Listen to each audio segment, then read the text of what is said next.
মা একটা সিম্পল কথা কেন বলছো না? তোমাদের মতো করে যদি আমাকে সবকিছু করাবা, তোমাদের কালচারে যদি ফলো করাবা, তাহলে আমাকে দেশে রেখে দিতা, বাইরে কেন পাঠাইছো? আমি তো ওখানে গিয়ে একটা লাইফস্টাইল অ্যাডাপ্ট করে ফেলছি, তাই না? এখন তো জোর করলে আমার জন্য ডিফিকাল্ট হয়েছে সবকিছু। বাবা বুঝাচ্ছ না কেন? কি বোঝাবো তুমি অনেক? আমি যা বলছি তার বাইরে একটা কথাও বলবি না। এখন থেকে আমি যা বলবো প্রত্যেকটা কথা মেনে চলবি। কি হয়েছে? আপনাকে যেন একটু কেমন লাগছে। কোনো কিছু নিয়ে কি আনকমফোর্টেবল ফিল করছেন?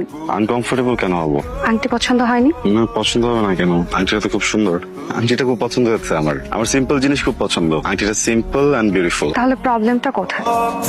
আপনাকে যেন একটু কেমন লাগছে, আপনি শেয়ার করতে পারেন আমার সাথে। অনেস্টলি আমার বিয়ে করার কোনো ইচ্ছা ছিল না, মার প্রেশার। সো ভাবলাম যে বিয়ে তো কখনো কখনো করতে হবে, যেহেতু মা তো প্রেশার দিচ্ছেন করেই ফেলি। এখানেই ঝামেলাটা। আমি আগে কখনো কোনো রিলেশনশিপে যাইনি। মানে ক্যাম্পাসের ফ্রেন্ডরা ছিল বা কলেজ লাইফে কিছু মেয়ে ফ্রেন্ড ছিল, ফ্রেন্ডশিপ পর্যন্তই।